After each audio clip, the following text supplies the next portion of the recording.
Após a leitura, iremos fazer a nossa prece inicial. No capítulo 5, perda de pessoas amadas, mortes prematuras. Item 21. Quando a morte ceifa na vossa família, arrebatando, sem restrições, os mais moços antes dos velhos, costumais dizer: Deus não é justo, pois sacrifica um que está forte e tem grande futuro e conserva os que já viveram longos anos, cheios de decepções, pois leva os que são úteis e deixa os que para nada mais servem, pois despedaça o coração de uma mãe, privando-o da inocente criatura que era toda a sua alegria. Humanos, é nesse ponto que precisais elevar-vos acima da terra, acima do terra à terra da vida, para compreenderdes que o bem, muitas vezes, está onde julgais ver o mal, a sábia previdência, onde pensais divisar a séria fatalidade do destino. Por que a vez de avaliar a justiça divina pela vossa, podeis supor que o Senhor dos mundos se aplique, por mero capricho, a vos infligir penas cruéis? Nada se faz sem um fim inteligente, e, seja o que for que aconteça, tudo tem a sua razão de ser. Se percustrasseis melhor todas as dores que vos advêm, nelas encontraríeis sempre a razão divina, razão regeneradora, e os vossos miseráveis interesses se tornariam de tal secundária consideração que vos atirarias para o último plano. Após tanta alegria, né? E consolo e conforto nessa abertura do nosso trabalho, diante de item tão significativo para a nossa realidade, vamos assim elevar os nossos pensamentos, juntamente com o nosso irmão palestrante, que já está também aqui ao lado, está vibrando conosco, para levar ao alto a permissão divina, buscando a presença dos espíritos amigos que já estão aqui em festa, por poder contar conosco, felizes de ver esse salão conosco, encarnados, e também os nossos irmãos desencarnados que se encontram aqui, ávidos como nós, espíritos encarnados, para ouvir a palavra que vem do alto. Que Jesus possa assim envolver o nosso irmão Edivaldo, para que ele possa trazer tudo o que ele estudou para compartilhar conosco. Seja conosco, Jesus, que o vosso doce olhar paire sobre esse recinto, nos envolvendo, hoje e sempre. Que assim seja. Vamos então passar a palavra para o nosso querido irmão Edivaldo, para que ele inicie a sua exaltação.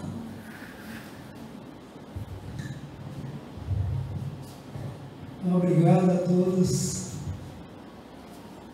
Uma boa tarde aos que estão aqui conosco nesse momento, aos que vão continuar acompanhando esse trabalho de tema tão importante, estudando o livro Viana de Carvalho, Atualidade do Pensamento Espírita. A doutrina espírita é uma doutrina, como disseram os próprios espíritos, que acompanha o progresso, né? Acompanha a atualidade de todas as informações que vêm ao longo dos tempos, para que nós possamos realmente acompanhar uma doutrina moderna e atualizada. Então ele deu o título a esse livro, Atualidade do Pensamento Espírita, mostrando que as informações que foram trazidas há mais de 165 anos para nós continuam sendo atualizadas, esclarecidas, para que nós possamos acompanhar. Principalmente os momentos que são diferenciados, né? Nós não estamos mais em 1857. Nós estamos em 2022, vivendo outras experiências que naquele tempo não aconteceram. Então, para o tema da tarde de hoje, nos foi permitido estudar sobre obsessão e desobsessão. Então, nunca é demais lembrarmos aqui o conceito que a doutrina dos Espíritos nos traz. Que sabemos que a obsessão é o domínio que alguns espíritos logram adquirir sobre certas pessoas. Nunca é praticada senão pelos espíritos ainda imperfeitos, que procuram dominar. Então, quando ele coloca no estudo ainda imperfeitos, é porque nós sabemos que todos nós fomos criados para o mesmo fim, que é a perfeição. De modo que nenhum espírito vai ficar sem se aperfeiçoar, sem desenvolver as potencialidades divinas que estão inerentes em nossa própria condição.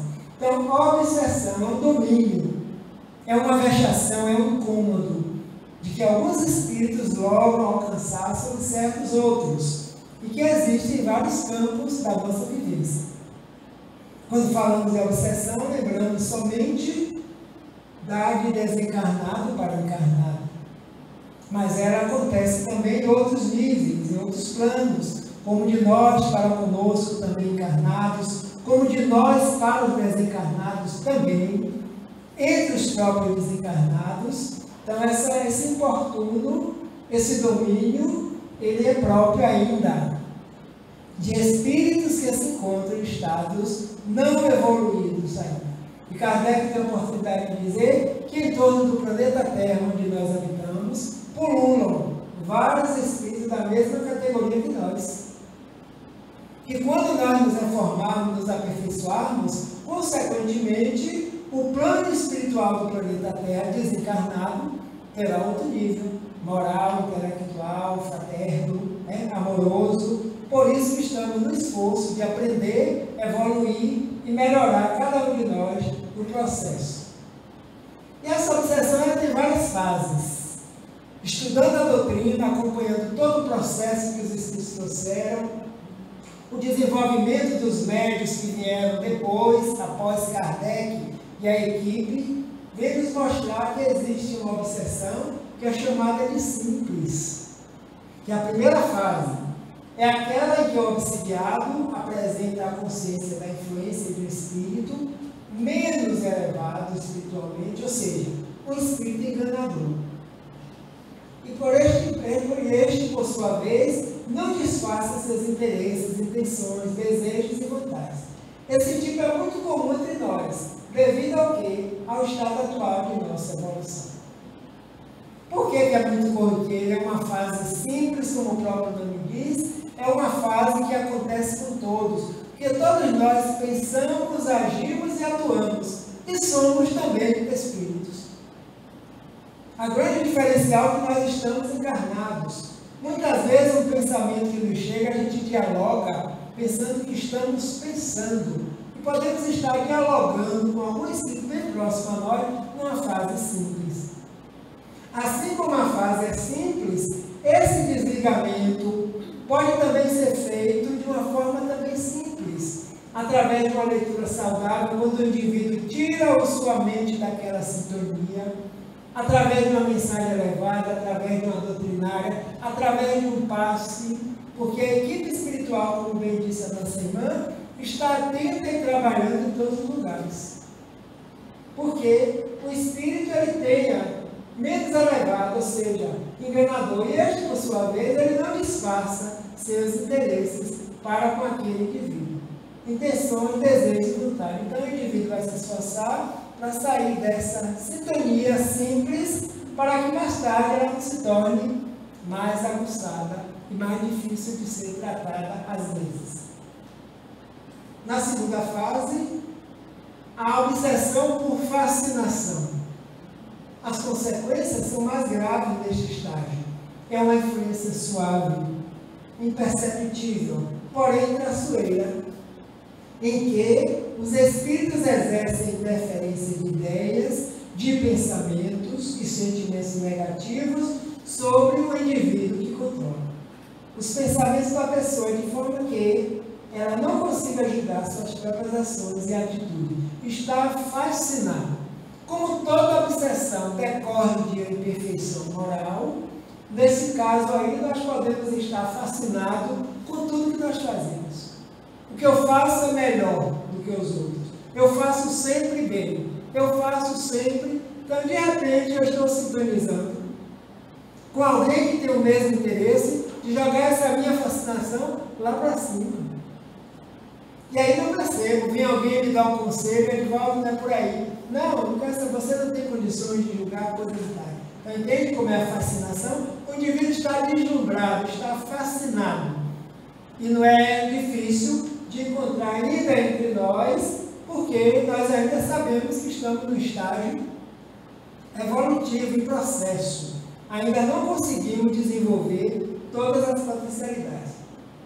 Por isso que eles dizem, são mais graves as consequências desse estágio, é uma influência suave, imperceptível, porém traiçoeira, porque aquele que está exercendo está sabendo exatamente qual é o foco que ele está dominando para poder importunar aquele indivíduo que não se dá conta que está sendo importunado.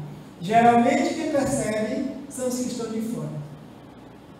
Os que acompanham se convivem, mas fulano está deslumbrado demais. Pode ser uma coisa deste tamanho, um deslumbre imenso. Então são os conselhos e muitas vezes os indivíduos, quando estão nesse processo, o que eles fazem? Eles fogem daquele grupo.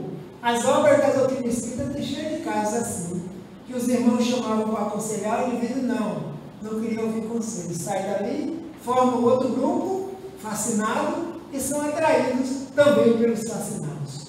Então é um tipo também de obsessão. E nessa segunda fase, nós passamos para o que eles chamam de terceira fase.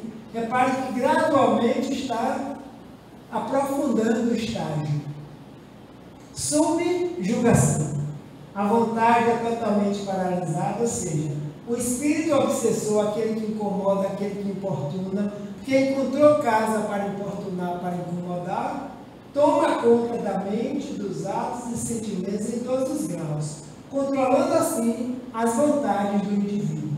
A subjugação poderá ser dividida em corpórea e moral. Allan Kardec traz casos no livro dos médios que o indivíduo era obsidiado, subjugado corporalmente, quando na rua, em determinado momento, ele se ajoelhava na rua, fazia aqueles escândalos que chamavam a atenção de todos. Então, o domínio corporal da vontade, agindo flexão do indivíduo, e moral, quando ele assedia de tal forma que o indivíduo vai tendo outras condutas. Subjugação, totalmente paralisada.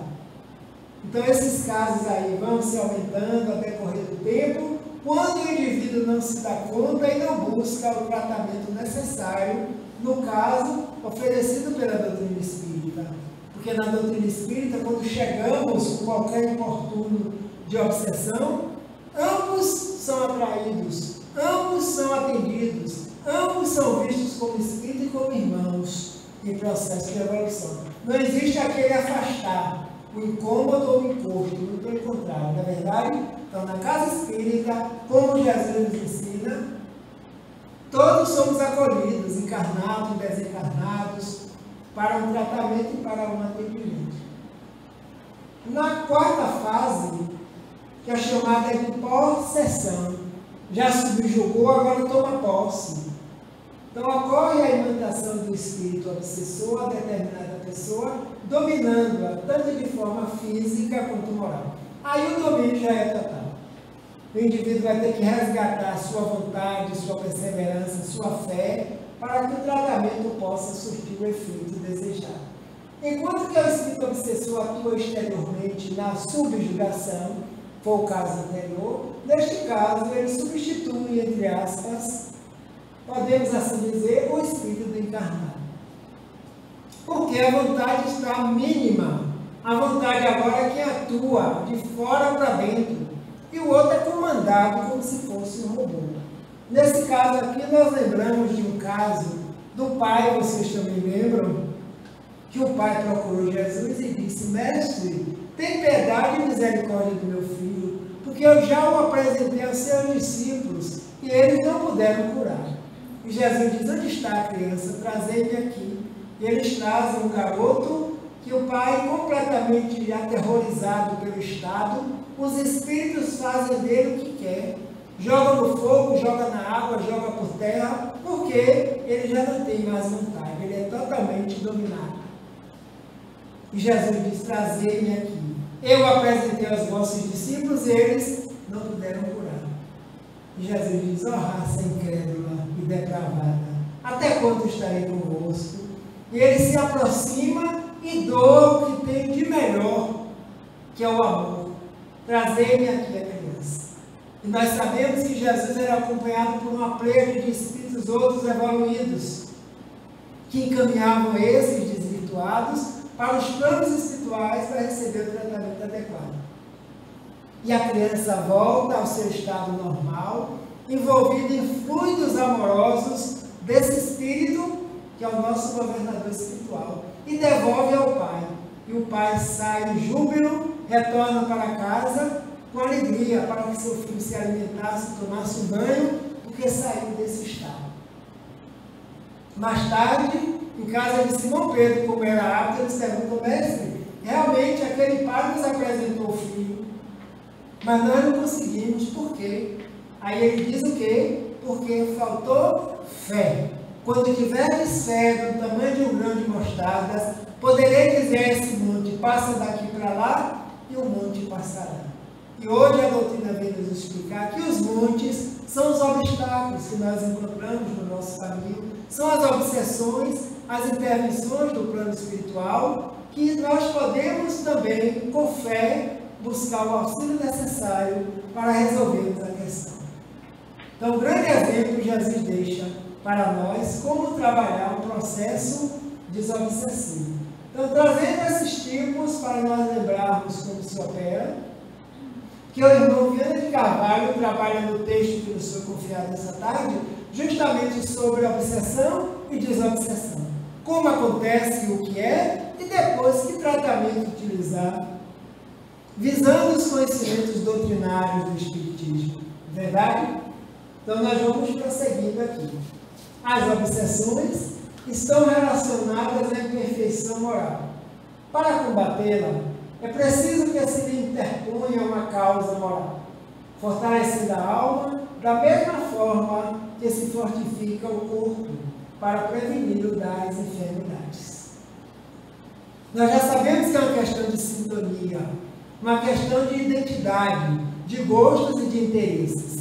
Então, como nós pensamos continuadamente, alguém já nos disse que um passarinho pode pousar em nossa cabeça, só não pode fazer ninho. E quando ele pousa, a gente faz show, né? E ele não vai ficar para sempre. Se fizer ninho, vai ter que colocar os ovos, vai ter que procriar, vai ter que incubar, até os filhotes nascerem, demora mais. Então, pensamentos negativos, pensamento de infortúnio, desejos outros, então, a imperfeição moral. Por isso que no nosso nível nós estamos em expiações e provas, e vários espíritos que também estão em expiações e provas encontram perfeitamente sintonia em nós. E aí vem a doutrina nos auxiliar na prece, na boa leitura, no passe, na água frutificada, nos pensamentos elevados, né? Que a maioria das doutrinas nos incentiva a fazer. Então ele diz: para combater é preciso o quê? Que lhe interponha uma outra causa. Já que é fraqueza, imperfeição moral, é preciso que a alma se fortaleça como autoconhecendo-se, para que nós possamos trazer o que temos de bom e de melhor em nós, que nós sabemos que temos, e cuidar. Pegar esse tesouro que está escondido aqui dentro e botar para elevação, para que ele possa realmente ser elevado e sublimado. Viana de Carvalho, através de Divaldo Franco, na psicografia, a síndrome obsessiva, no entanto, revela a presença da faculdade mediúnica naquele que sofre o constrangimento espiritual dos maus espíritos. Temporariamente estão maus, mas não vão permanecer assim.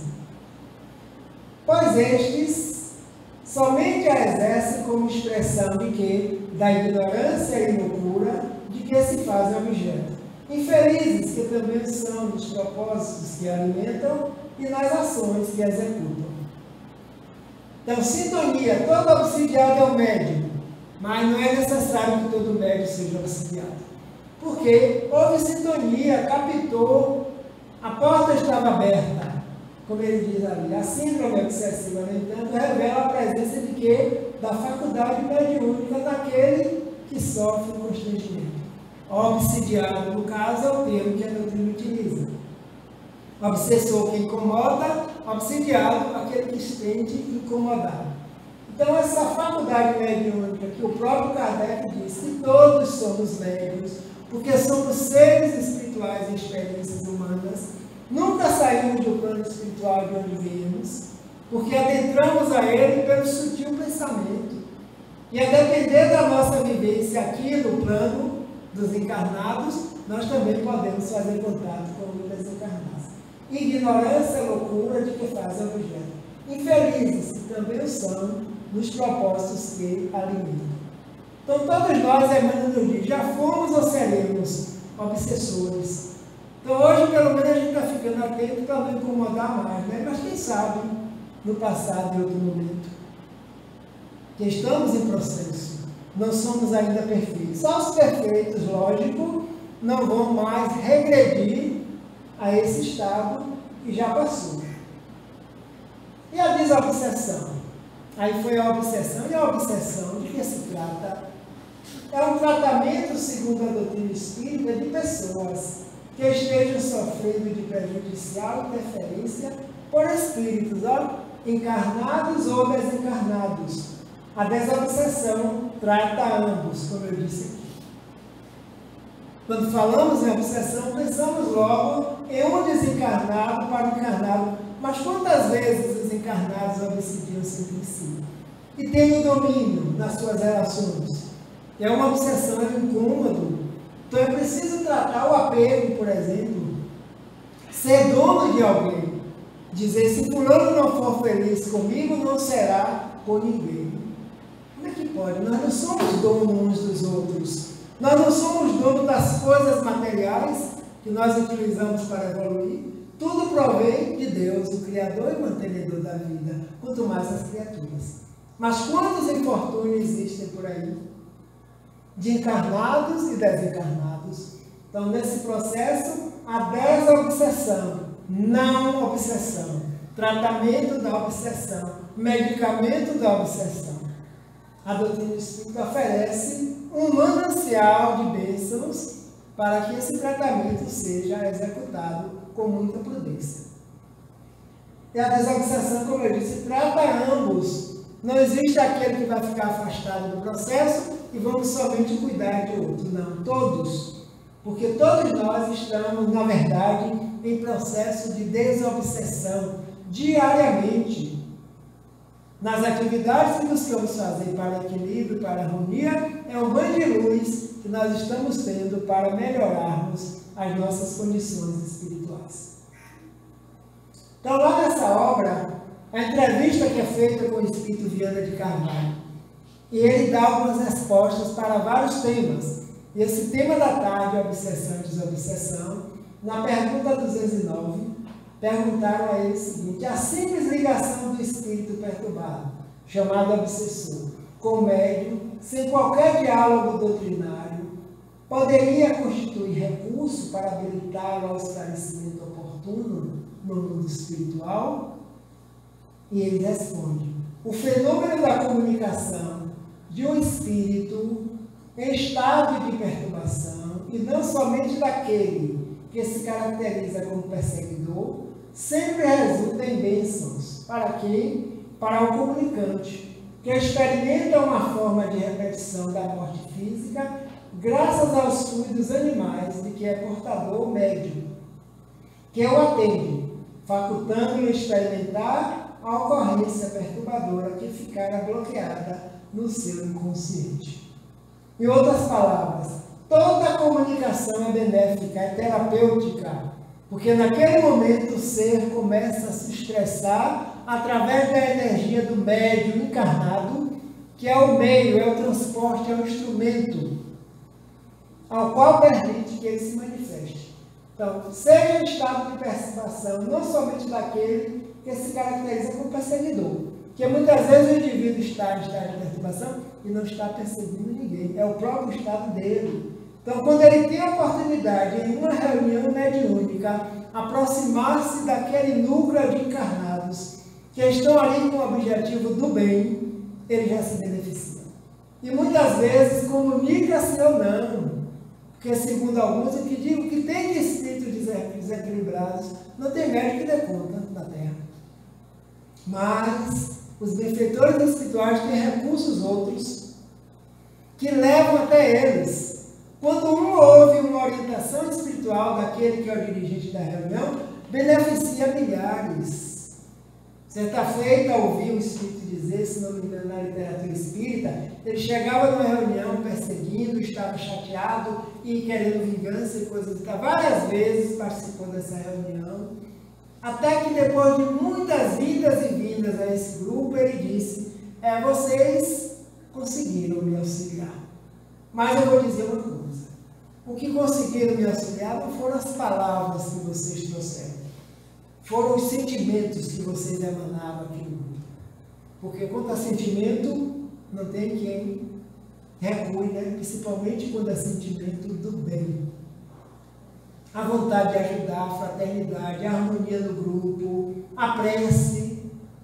O indivíduo chega, é como um doente que chega no hospital e é tratado bem desde a portaria até os médicos. Então ele vai se sentindo bem ao longo dos tempos. Então ele diz que esse fenômeno sempre será benéfico, porque o comunicante ele experimenta uma forma de repetição da morte física que ele vivenciou. Por quê? Porque ele está atrelado a um corpo material idêntico ao que ele utilizava. E aquilo ali vai ser como um cataplasma de refinação das energias que ele traz, que o médium está auxiliando ele a se depurar. Então, por isso que ele disse, será sempre, graças aos fluidos animais, quem é portador desse fluido? O médium, nós os encarnados. Por isso que quando estamos em ambientes espirituais, nós estamos também fornecendo elementos materiais, para que a equipe espiritual possa atender a todos, a encarnados e desencarnados. Os desencarnados podem estar no meio conosco e muitas vezes estão distantes em outros locais. Mas os fluidos animalizados nossos de encarnados são conduzidos para o tratamento perispiritual desses indivíduos. Os operários, trabalhadores da Seara do Cristo, jamais perdem a oportunidade de beneficiar. O que ele diz mais? Atende, facultando-lhe experimentar a ocorrência perturbadora que ficara bloqueada no ser consciente. Quando ele experimenta, é o despertar. É um choque. Contato com o médium, muitas vezes o espírito não diz nada, mas chegou no campo mediúnico, chegou no campo energético material, é um choque. E já sai dali, não sendo o mesmo quando chegou. Então já é benéfico. Essa é a resposta que o nosso irmão nos traz para a compreensão. Se a simples ligação do espírito desencarnado com o médium, mente a mente, no campo vibratório, sintonia a sintonia, se beneficia, sem qualquer diálogo doutrinário. Porque muitas vezes o espírito não quer dizer nada, não quer falar nada, chega ali e ali permanece, em silêncio, só apenas captando e sentindo as energias daquele ambiente. Então ele diz que esse fenômeno está não somente para quem está perseguindo, sempre resulta em bênçãos. Quando houver esse desligamento, o indivíduo sairá de lá beneficiado. E ele continua dizendo, face a esse resultado, os benfeitores espirituais dispõem de melhores possibilidades para oferecer esclarecimentos indispensáveis à paz e ao equilíbrio. Ideal, no entanto, é que, havendo a comunicação, a mesma se transforme em oportuna psicoterapia, mediante a doutrinação e as orientações sábias à entidade necessitada, que se beneficia como despertar, conforme o tormento do qual se encontre em curso. Que a oportunidade seja buscada, porque com esse resultado desse contato, Nós sabemos que médium algum está a sós, tem seu mentor espiritual, seu diretor da sua faculdade mediúnica, acompanhando o processo. Então, justamente, eles vão aproveitar possibilidades para oferecer esclarecimentos. E esses esclarecimentos visam o quê? A paz e o equilíbrio daquele ser que está sem paz, está desequilibrado. É um oportuno, é um campo, para que naquele momento o indivíduo possa se libertar. Me vem aqui à mente um caso que eu ouvi lá no Instituto Kardecista há muito tempo, em um curso de doutrinação. A equipe do Caminho da Redenção estava conosco naquela época, e o companheiro trazia um exemplo de uma obsessão de um espírito que se manifesta na reunião mediúnica, queixando-se que estava perseguindo alguém, porque esse alguém lhe devia uma soma muito grande. Tempos passados. Mas a mente do espírito estava justamente lá no tempo passado.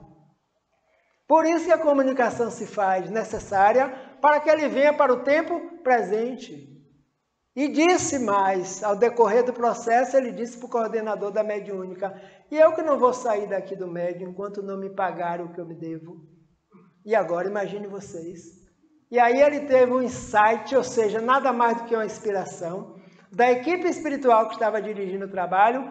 Ele pegou a carteira e pegou todo o dinheiro que tinha na carteira e deu para o espírito. O médium pegou, ele disse: agora eu vou embora. E aí se desligou. Mas o que é que acontece com o dinheiro? O dinheiro ficou. Minutos depois, o espírito novamente tomava a faculdade do médium chorando.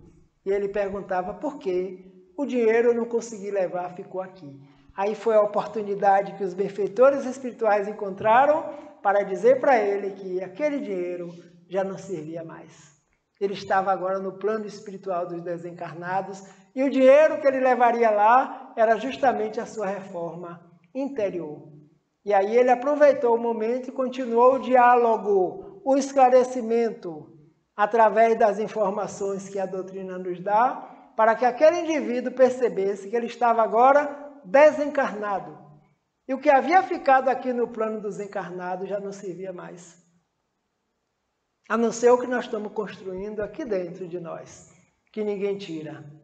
Porque Jesus nos ensina assim, né? Buscai primeiramente o reino de Deus e sua justiça, que o demais lhe será dado por acréscimo. De quê? Da misericórdia divina.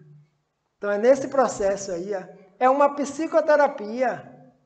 A doutrinação são os esclarecimentos, para que aquele indivíduo permeie a inteligência, perceba o que está sendo trazido e, a partir daí, ele se liberte de ser um perseguidor e ter uma vida mais tranquila e equilibrada também. A outra questão é 210, que fizeram ao Espírito, dizendo assim: a manifestação inicial de um mentor em reuniões desobsessivas, adotada como norma, não poderia ensejar mistificações? Ou seja, espíritos mistificadores, né, que vêm dizendo mentor e não tem. Eles perguntaram a ele e disse que é norma de algumas pessoas utilizar. E ele responde dizendo que tudo é possível de acontecer, mesmo que não se esteja sob impositivo de normas estabelecidas, dependendo naturalmente da psicosfera criada na sociedade espírita, onde seus membros devem preservar os compromissos morais assumidos. Nós sabemos que tudo é possível. Por quê? Porque nós não somos infalíveis. Nós estamos fazendo esforço para fazer o melhor, mas de repente podemos oferecer uma brecha de um espírito mistificador que possa se apresentar como mentor espiritual. Principalmente quando alguns grupos fazem questão, né, que os mentores se apresentem.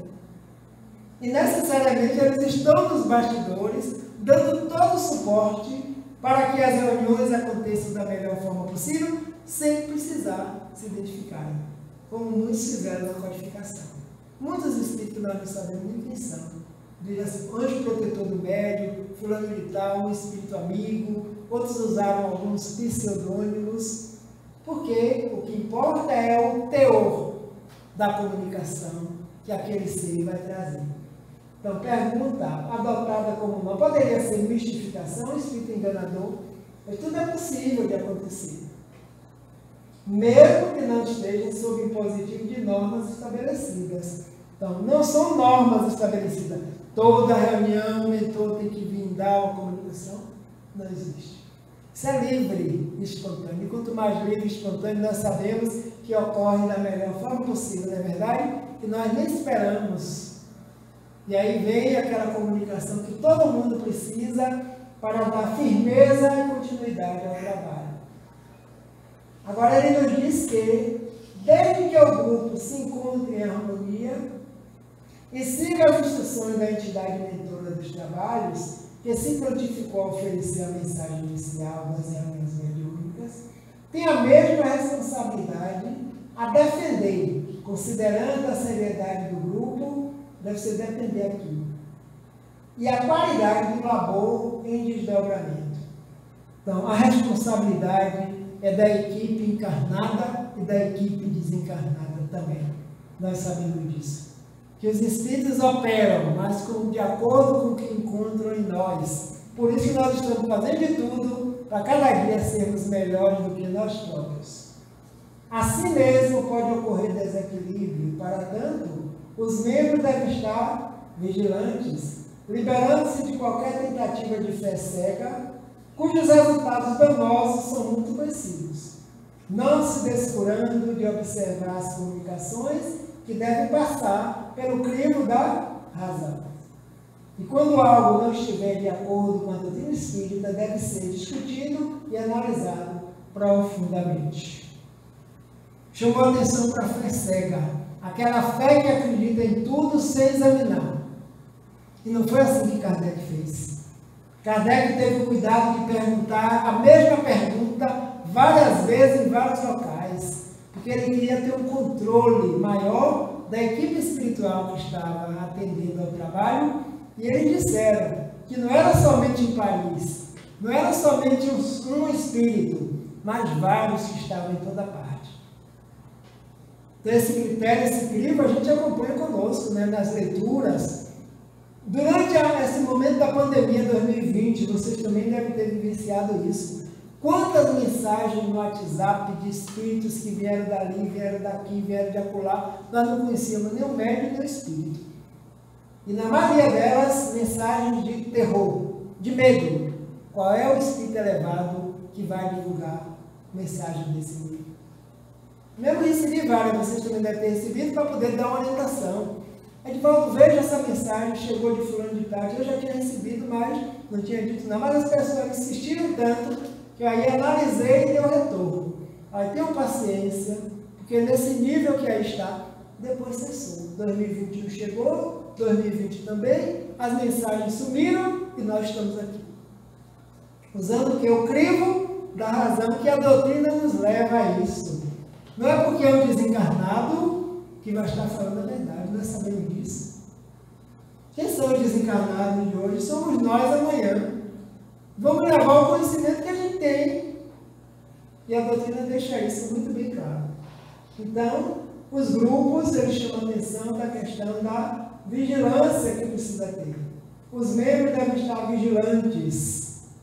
Isso não está isento de um mentor do trabalho se manifestar, trazer sua comunicação, sua orientação, mas cabe aos encarnados fazerem análise no final dos trabalhos, né? Geralmente acontece uma vez no mês, vamos analisar nossa reunião, os médicos se colocaram, os doutrinadores, os passistas, para ver se estão progredindo perfeitamente tranquilos. Os mentores também estão presentes. Quando faltar um ponto que não foi abordado, com certeza, futuramente eles vão trazer. A outra questão é essa aqui. Será desaconselhável a presença do obsidiado em reunião de tratamento específico, no caso de desobsessão, sobretudo, quando seu caso estiver em apreciação? Seja o obsidiado precisa estar presente na reunião mediúnica, incontestavelmente, para que se realize o tratamento das obsessões, não se torna condição essencial a presença do paciente. Essa deve ser evitada em razão do seu próprio estado de desequilíbrio psíquico e emocional. senão ele vai sair pior. Eu já vi pessoas descer as escadas correndo de uma instituição que eles chamaram para participar do trabalho. Não deve de maneira alguma, porque de repente ele pode ouvir algo que está mais desequilibrado ainda do que ele, daquele espírito que é o perseguidor ou não, ao invés de ajudar, vai piorar. Então, de maneira alguma, os desencarnados são trabalhados no plano espiritual pela equipe dos desencarnados, junto com os encarnados, sem precisar que o paciente esteja presente. E aí ele vai esclarecer o porquê. A comunicação do perseguidor é sempre muito constrangedora e poderá provocar no enfermo uma soma de sofrimento e preocupação desnecessária. Ademais, por astúcia, o comunicante poderá ameaçar o doente, produzindo nele depressão, receio ou sugestioná-lo de forma que os vínculos prossigam, estabelecendo mais fácil a identificação entre ambos. É justamente isso que o Espírito está esperando, que haja uma sintonia maior. Então, a doutrina não nos recomenda que nós coloquemos pacientes junto com os médicos. Os médicos atendem em local próprio, se prepararam para isso. Mas os pacientes não fazem parte do material que é oferecido para eles ser tratado. Então, no caso do desencarnado, ele também está doente, o perseguidor. E o paciente encarnado também está desarmonizado por causa dessa sintonia. Então, na sala de cirurgia, cada coisa no seu lugar.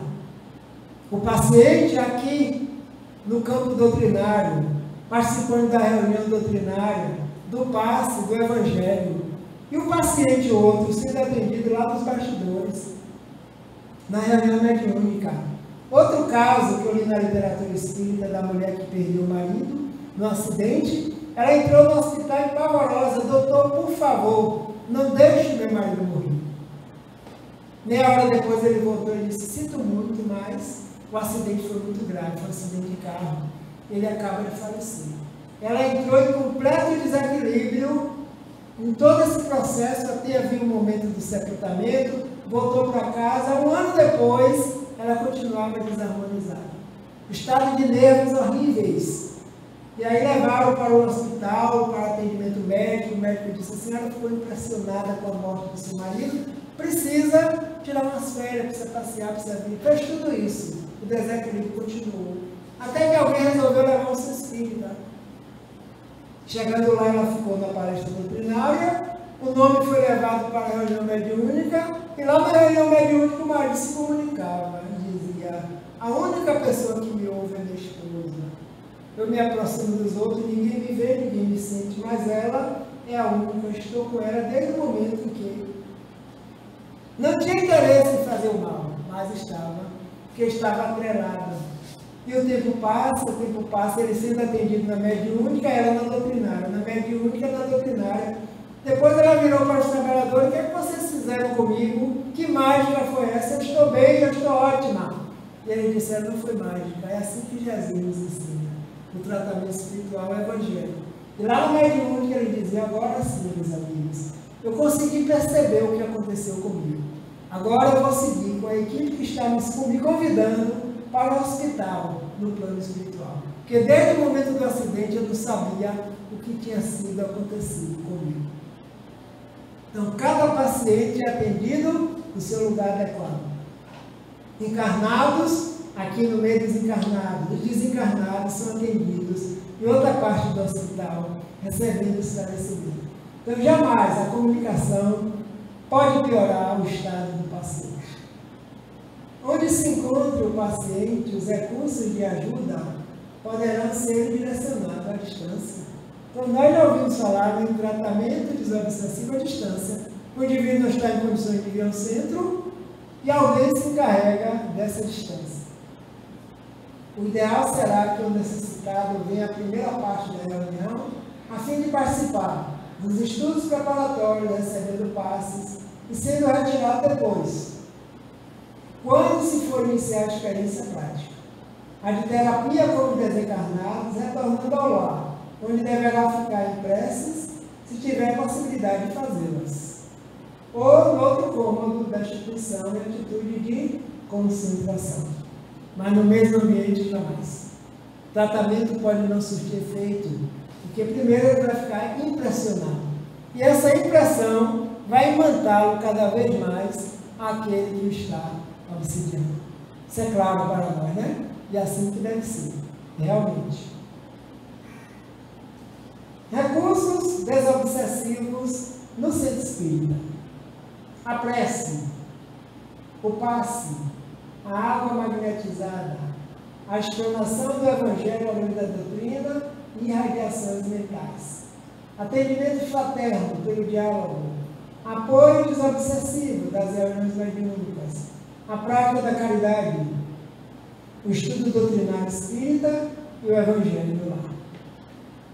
Não duvides do poder da prece, dizem todos os espíritos, porque a prece nos liga com o Criador, nos liga com a equipe espiritual mentora de nós próprios, com o nosso anjo da guarda e com os mentores da casa onde nós estivermos sendo tratados, ou aquele que nós direcionamos.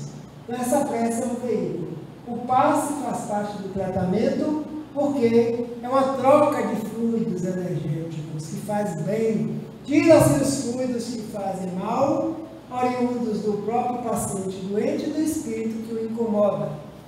A água magnetizada, a abençoada água, que nós colocamos aqui e que os benfeitores colocam o medicamento que nós precisamos. Que nós precisamos sempre para nos fortalecermos, né? Então, a explanação do Evangelho à luz da doutrina espírita e radiação mental. Isso aqui é um medicamento fundamental das nossas vidas. O Evangelho na visão do Espiritismo, que clareia a mente, nos liga com outra sintonia, e nesse sintonizar superior, nós tiramos o vínculo com aquele que é o espírito que está doente e precisando de ajuda também. E quando nós nos ajudamos nesse ponto aqui, ele também está recebendo esses benefícios, embora não perceba e nem saiba. Porque quando se aproxima, recebe outro tipo de pensamento, aliado ao tratamento nas reuniões mediúnicas ao qual está vinculado. Atendimento fraterno pelo diálogo. Quando o indivíduo chega nessa situação, existe o atendimento fraterno na casa, que vai conversar com a pessoa para saber o que é que se trata e encaminhá-lo para o devido tratamento que a casa oferece. O apoio dessa desobsessão está justamente nas reuniões mediúnicas, onde ele não precisa fazer parte, de maneira alguma. A prática da caridade é incentivada, que os Espíritos dizem que fora da caridade não há salvação de nós mesmos, do que nós precisamos melhorar em nós próprios, quando nós colocamos em prática, a tendência mesmo é melhorar. O estudo doutrinário espírita é um aconselhamento. Você não precisa se tornar espírita porque está em tratamento desobsessivo, mas conheça a doutrina, dá uma lida no Evangelho, no Livro dos Espíritos, vê se ajuda a elevar as tuas vibrações. E aí o indivíduo é quem vai decidir. O Evangelho no lar, dando orientação, sendo ensinado pela equipe da casa, que já faz o Evangelho há muito tempo, falando dos benefícios de que é levar a escola de Jesus para casa, para que todos possam participar. É um banho de luz. É a continuidade do tratamento da casa espírita no lar onde o indivíduo se encontra. Que maravilha, né? E aí, bênçãos são nós, aqueles que já fazemos é que bem sabem os benefícios do Evangelho no lar, a disciplina que precisamos ter, o esforço e a dedicação, e depois todos são beneficiados. Como diz Joana de Deus, até os moradores da rua onde nós residimos, porque são caravanas de espíritos que vão atender a toda a comunidade. E aqui está o passe, uma emanação de energia, de fluidos, beneficiando o espírito encarnado, através do médium encarnado, que também está sendo assessorado pelos espíritos, que filtram os melhores fluidos para chegar ao paciente e ajudar no seu equilíbrio. No mesmo momento, fluidificam a água, que vai beneficiar, não somente matar a sede, como fortalecer o perispírito, daquele paciente, é o medicamento. O esforço que ele está fazendo, e o culto do Evangelho do Lar, quando ele se instala, ele bate a porta pedindo licença para participar também conosco. Como diz Joana de Anjos, o culto do Evangelho no lar é Jesus no lar, beneficiando a todos, pernoitando conosco, permitindo que aqueles fluidos nos alimentem para a vida eterna. Jesus, por João Evangelista, nos garante: e tudo quanto pedirdes em meu nome, eu farei, para que o Pai seja glorificado no Filho. Se pedirdes alguma coisa em meu nome, eu farei. João 14, 13 e 14. Então ele nos disse que quando desejarmos, quando pedirmos, peçamos com fé, porque ele atende para que o Pai seja glorificado através do Filho, que é o nosso mentor espiritual aqui na terra, né? O nosso amigo incondicional, que é esse irmão Jesus de Nazaré. Então, muita paz a todos, que Jesus nos abençoe, nos fortaleça e ampare a todos os necessitados desse tratamento para a vida.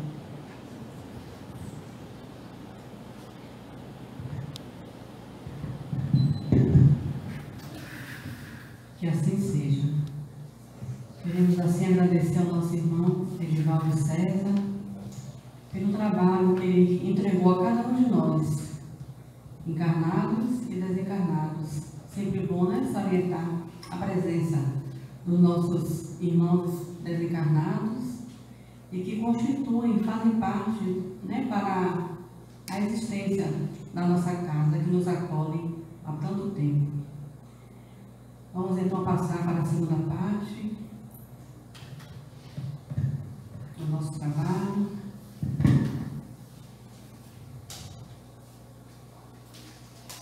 Que é o passe coletivo, fazendo a nossa vibração.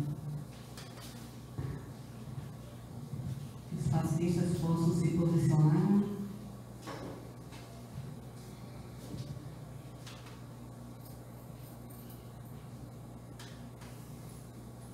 Um coração assim, repleto de gratidão pela sensação que estamos de sermos acolhidos pelos espíritos amigos que fazem parte desta casa, pelo nosso Coronel Santa Rita e outros irmãos que na sua época uniram forças para materializar esta casa, o núcleo espírita da Polícia Militar. E assim, sentindo as emanações, as vibrações positivas, amorosas, rogando ao alto e ao mesmo tempo agradecendo o Senhor, expressando a nossa gratidão de termos sentido o trabalho que aqui foi realizado. A partir do trabalho do nosso expositor, Edivaldo César, que foi nos orientando, fazendo com que conseguíssemos nos afastar um pouco daquelas preocupações, das aflições que fazem parte da nossa rotina e conseguimos, a partir desse movimento, facilitar o trabalho dos espíritos amigos que atuaram em nosso corpo físico, mental, emocional e espiritual. E assim, como gratidão, que possamos todos nós, que estamos aqui nos dois planos, vibrarmos para que essa luz, essa faísca de luz, possa circular nos hospitais, envolvendo os leitos dos nossos irmãos que estão internados, sendo direcionados para as delegacias penitenciárias, para os nossos irmãos detentos, indo assim também beneficiar os nossos irmãos moradores de rua, que estão também com as suas questões, com as suas preocupações, com tanto sofrimento, com a questão da fome, do desdém que se depara com os transeuntes, mas que possamos unir nossas forças para que essa luz envolva todos esses irmãos que encontram-se passando por dificuldades. Que os lares também sejam visitados por essa luz, que possamos também vibrar pelos nossos irmãos que estão desencarnados, os que estão passando por aflições, os que estão inconscientes, os que estão nesse momento fazendo a passagem. Que possamos, como gratidão, manter a nossa vibração em parceria com a equipe espiritual. Lembrando assim do doce olhar do Mestre, que deixou um legado de exemplo para cada um de nós, nos dizendo que no mundo teríamos aflições, mas que tivéssemos ânimo, pois Ele venceu o mundo. Que possamos também ser envolvidos pelo doce olhar de Maria Santíssima, e assim fecharmos o trabalho de hoje, rogando ao alto que permaneça com cada um de nós e que possamos retornar a esta casa no próximo sábado, onde daremos prosseguimento e com a graça de Deus e a nossa vontade também de estarmos aqui em mais um sábado doutrinário. Se conosco, Jesus, agora e sempre. Que assim seja.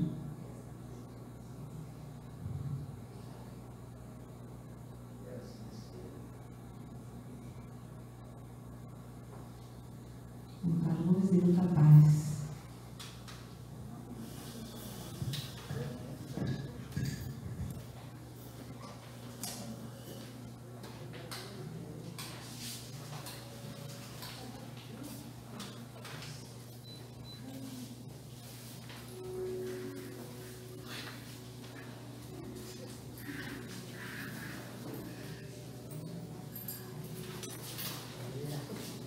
Obrigado.